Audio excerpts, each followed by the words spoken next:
Has there ever been a more exciting NBA player? I enjoy watching him just like everybody else. So, it's been entertaining.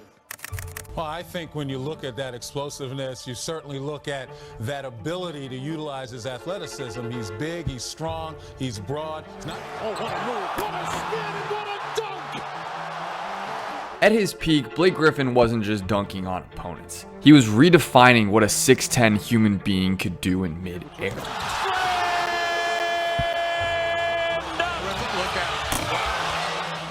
It's a physical game. He had the explosiveness of Dominique Wilkins, the power of Shawn Kemp, and the creativity of Vince Carter, all in one package. Yet, for all of his talent, the former number 1 overall pick's career leaves us wondering if he should have been even more. So what exactly went wrong? What if the most electrifying big man of his generation had just stayed healthy? This is the story of Blake Griffin and the legend that could have been.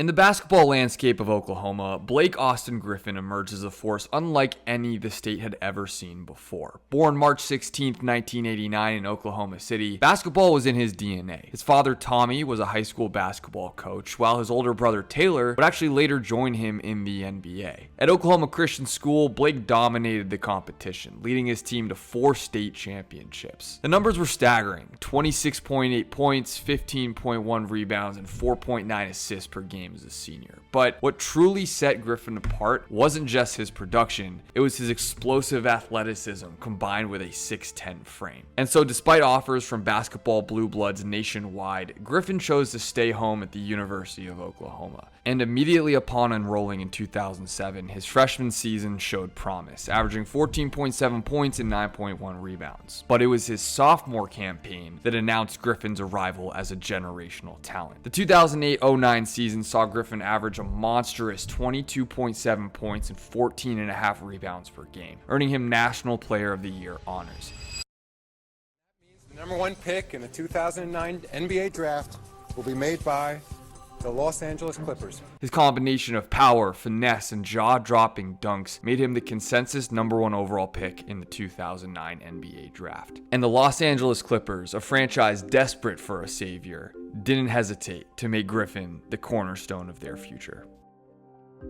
Blake Griffin's NBA career began with ominous disappointment. A stress fracture in his left kneecap during the final preseason game sidelined him for the entire 09-2010 season, the first warning sign of the physical fragility that would haunt his career.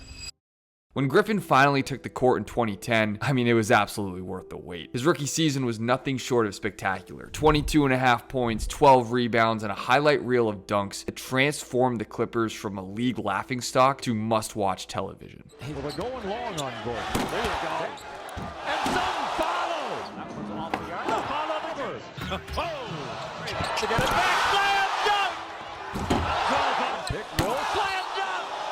Oh, me, oh my, what a play! His demolition of Timofey Mozgov became an instant classic, but it was just the beginning. A 47-point explosion against the Pacers in January of that year showed that he was more than just dunks. By All-Star weekend, Griffin had fully arrived on the national stage. His victory in the 2011 Slam Dunk Contest, leaping over Akio while catching an alley-oop from teammate Baron Davis, became one of the most iconic moments in the contest's history. And the Rookie of the Year award was a formality, with Griffin receiving all 118 first-place votes. But individual accolades weren't enough. The Clippers finished 32-50, and it was clear that Griffin needed help to elevate the franchise. So fast forward to the 2011-12 season, and there was dramatic change to the Clippers. After the NBA lockout, the franchise acquired all-star point guard Chris Paul in December of 2011. The pairing with Griffin instantly transformed the Clippers from highlight factory to legitimate contender. Lob City was born, with Griffin and fellow high flyer DeAndre Jordan finishing Paul's precise lobs with thunderous dunks that regularly brought Staples Center to its feet. Griffin improved his all-around game too, averaging 20.7 points, 11 rebounds, and 3.2 assists while making his second All-Star team. The Clippers finished 40-26 in the shortened season, making the playoffs for the first time since 2006. Though they defeated the Memphis Grizzlies in a thrilling 7-game first-round series, with Griffin averaging 18 points and 6 rebounds, the dynastic San Antonio Spurs swept them in the second round, exposing the team's inexperience. Or did they actually expose something even bigger? The 2012-13 campaign saw Griffin continue his ascent. He worked tirelessly on his mid-range jumper, attempting to shed the "just a dunker" label. His offensive repertoire expanded, averaging 18 points with improved efficiency. The Clippers won a franchise record 56 games and their first Pacific Division title. However, playoff disappointment followed again, with a first-round exit to those Memphis Grizzlies in just 6 games this time. Griffin battled a high ankle sprain in the series, another instance where his body betrayed him at the worst possible moment. At this point in my career, I still want to work offensively on continuing to develop an overall arsenal and being able to score from a lot of different areas in a lot of different ways. Things that I worked on were mostly facing the basket, doing a lot of face-up things. I think that's going to be more of my role in this offense. By 2013-14, Griffin had arrived as a legitimate MVP candidate. With Chris Paul sidelined for a significant time with a shoulder injury, Griffin shouldered literally the offensive load, displaying his improved playmaking and jump shooting. He finished third in MVP voting after averaging 24 points, 9.5 rebounds, and nearly 4 assists on 53% shooting from the field. This version of Griffin, a scoring, playmaking, rebounding force, showed glimpses of the Hall of Fame trajectory that seemed possible. The Clippers won 57 games under new coach Doc Rivers, but their playoff run ended in heartbreak. The series against the Golden State Warriors was overshadowed by the Donald Sterling racism scandal, which threatened to tear the franchise apart. Griffin and his teammates showed remarkable unity and focus, defeating the Warriors in 7 games. However, they then blew a 3-2 series lead against the Oklahoma City Thunder in the second round, with Griffin struggling in the decisive Game 6. Another year, another playoff disappointment, a pattern that would define the Lob City era. Stop us if this is starting to sound repetitive. Griffin had yet another great year in 2014-15, and the Clippers won 56 games, but the playoffs offered maybe their cruelest twist yet. After defeating the defending champion San Antonio Spurs in an epic 7-game first-round series, where Griffin averaged a monster 24, 13, and 7 with 3 triple-doubles, the Clippers took a commanding 3-1 lead over the Houston Rockets in the second round. Griffin was at his apex, dominating on both ends. Then came the collapse. The Clippers blew a 19-point lead in Game 6 at home, then lost Game 7 in Houston. Griffin's 27 points weren't enough to prevent another devastating playoff exit. This series would haunt the franchise and Griffin's legacy for years to come, because the next season is where Griffin's career trajectory was permanently altered. After starting the season brilliantly, Griffin suffered a quad injury in December. Then came the infamous incident where he fractured his hand punching a team equipment manager, damaging his reputation and further extending his absence. When he returned in April, Griffin played just 5 games before aggravating his quad injury in the playoffs against Portland. He would miss the Olympics that summer, undergoing multiple procedures. The Lob City era reached its conclusion 1 year later without ever making it past the second round. In July 2017, Griffin signed a massive 5-year, $173 million contract with the Clippers. The franchise marketed him as a, quote, Clipper for life, retiring his jersey in a mock ceremony and comparing him to icons like Muhammad Ali and Gandhi. But the basketball gods can be cruel. 6 months later, Griffin was traded to the Detroit Pistons, a stunning fall for a player once considered the face of the franchise. The deal has gone down. Ah! That's how fast this is gone. Blake, go! Blake Griffin is gone. Surprise. I think surprised that Blake Griffin went before the other 2 players, and talks escalated over the last 24 hours. He is the most important homegrown player in the history of their franchise. I'm sure they wanted him to be a Clipper for life. Why? What did Blake do to them? They told him he would be, quote, a Clipper for life. For the Clippers, this is clearly now a path they're going down toward completely reshaping their roster. Basketball is a business. The NBA is a business, and they made a decision. The only thing I just wish I had known or had the opportunity to talk to somebody beforehand. Finding out through Twitter, through other people is a tough way to find out when you've been with a franchise for so long. Oklahoma Sooner making his first appearance on the Pistons court. He is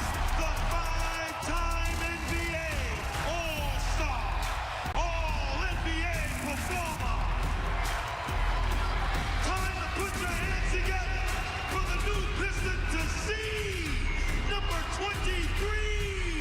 This is Blake Griffin. Give him a big Detroit welcome.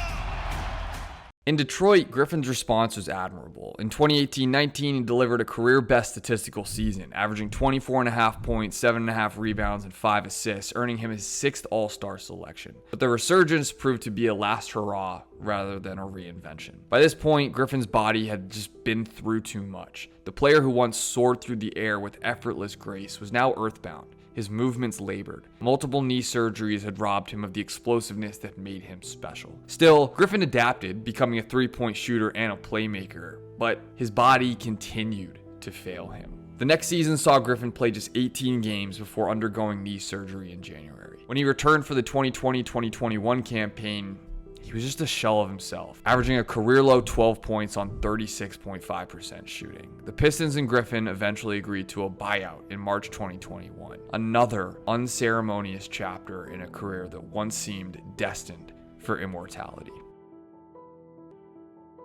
With the Brooklyn Nets and later the Boston Celtics for his final season, Griffin embraced an identity as a role player. He took charges, hit occasional threes, and provided veteran leadership. His basketball IQ, always underrated due to his athletic exploits, became his calling card. He actually led the league in charges drawn in 2022, which is the ultimate example of a former high flyer adapting to his new reality. In March 2023, Griffin announced his retirement from the NBA after 14 seasons. Among his draft class, Griffin stands out as the biggest what if. While Steph Curry overcame early ankle issues to build a Hall of Fame career, and James Harden blossomed into an MVP, Griffin's body never allowed him the same opportunity to maximize his generational talent. I mean, consider these what ifs. What if Griffin hadn't missed his entire rookie season? What if he hadn't been injured during the 2013 playoffs against Memphis? What if he hadn't suffered that quad injury in 2016? What if he hadn't been injured in the 2017 playoffs against the Jazz? Each injury seemed to come at such a pivotal moment, stunting his development and preventing the Clippers from reaching their potential. The cruel irony is that Griffin's explosive playing style, the very thing that made him so special, likely contributed to his physical breakdown. Since retirement, Griffin has flourished in entertainment. He formed a production company while continuing his philanthropic work through the Team Griffin Foundation. As a father of two, Griffin has balanced family life with his business ventures, finding fulfillment beyond the game that once defined him. Blake's career forces us to confront basketball's cruelest reality. Talent alone isn't enough. Timing, durability, and luck play enormous roles in determining who achieves immortality and who becomes a cautionary tale. When we remember Blake Griffin, we're left to ponder what might have been. For a few brilliant seasons, he showed us the ceiling of athletic possibility, a hybrid of power and grace that had never been seen before. But as injuries mounted and opportunities slipped away, his story became less about reinvention and more about unrealized potential. And that's an important lesson for us all. You can't always control the outcome. Sometimes things aren't meant to be. And that's okay, as long as you find ways to still be the best version of yourself. And that's why we will always celebrate the career of Blake Griffin. And just threw it down. Oh, what a move. What a skid